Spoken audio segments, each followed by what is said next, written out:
From defunding the UN Relief and Works Agency to speeding up arms sales, President Donald Trump has signed a host of executive orders strongly backing Israel.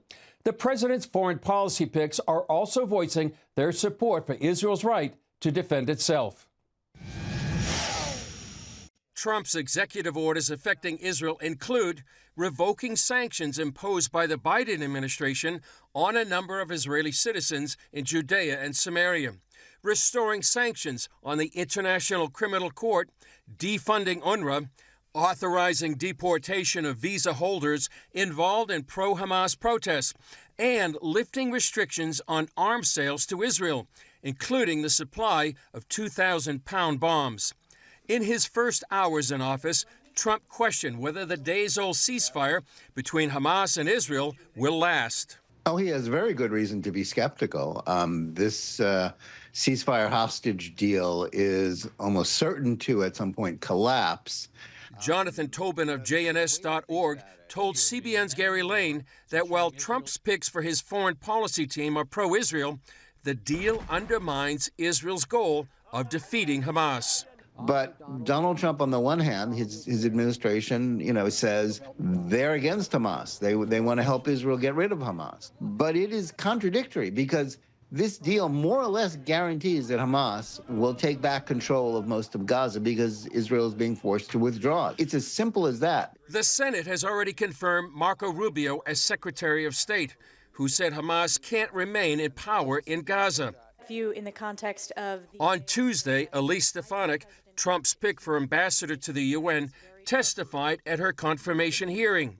Stefanik is well known for grilling university presidents who tolerated anti-Semitism on their campuses. She spoke out against funding for UNRWA. We should never tolerate any U.S. taxpayer funds going towards terrorism. As in my question with the ranking member, Shaheen, I was one of the members that voted to defund UNRWA. I was one of the leaders in standing for that important appropriations vote, which there is a bipartisan consensus. Stefanik also sees Judea and Samaria, also known as the West Bank, through a biblical lens. This is the Israeli Finance Minister Smotrich and the former National Security Minister Ben-Gvir, who believe that Israel has a biblical right to the entire West Bank.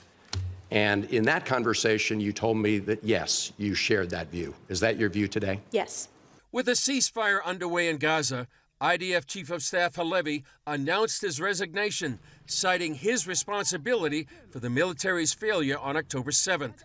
The head of the IDF Southern Command also stepped down, and it's expected more IDF leadership will leave their post in the near future.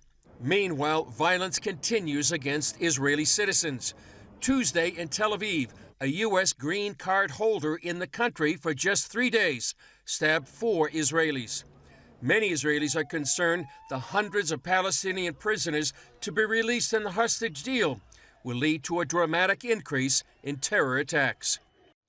Here's more of the interview with Jonathan Tobin, who spoke with Gary Lane on his CBN News program, The Global Lane. As editor-in-chief of the Jewish News Syndicate, Tobin has a unique perspective on the ceasefire deal and the decisions coming out of Washington. Monday in the Oval Office, the president was asked about the ceasefire. He projected a hands-off attitude, saying it's not America's war. So just how involved do you expect his administration and Secretary of State Marco Rubio to be in ending the war and ensuring Israel is supported by the United States? What difference do you expect over the Biden administration? Well, I am hopeful, and I think there's every reason to be hopeful, that Trump and Secretary of State Rubio will not be looking to second-guess, to hamstring, and to stop Israel from doing what it needs to do to defend itself. That's what Biden did. I mean, he always talked out of both sides of his mouth about the war on Hamas, as did the rest of his foreign policy team. I don't think we're going to get that from Trump. Clearly the opposite. But what that means is that, he also wants there to be no foreign wars.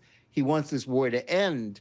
But the only way it ends is with an Israeli victory, with Israel finishing the job of taking out Hamas. And the terms of this, hostage release deal more or less ensures that that can't happen, because the ceasefire allows Hamas to rearm, reorganize, and take back control of those areas that it was kicked out of. in exchange, hopefully, for all of the hostages. But even in the first deal, we didn't even get the Americans out. So there's good reason for optimism about Trump's attitude and his willingness to let Israel do what it needs to do. But with this deal, Israel's been made weaker, and it will resume the war at some point, almost certainly, because Hamas is bound to violate and not make good on the second and third phases of the deal. And the price for this deal will be paid not only in the release of hundreds of murderers and convicted terrorists, which is shocking and terrible, but also in the lives of Israeli soldiers and Palestinians who will be killed when the war inevitably resumes, because that's the only way that Hamas will be destroyed. Allowing it to stand means Hamas survives and wins, and that dooms the Middle East to repeat the cycle in which Hamas vows to create more October 7th atrocities, and Israel must defend itself. And what about its sponsor, Iran? I mean, Russian President Putin recently entered an agreement to provide Iran with advanced weaponry, new air defense systems. So is now the time for Israel to make a move against the Islamic Republic's nuclear assets before those new systems are delivered? Well, Iran is the head of the snake.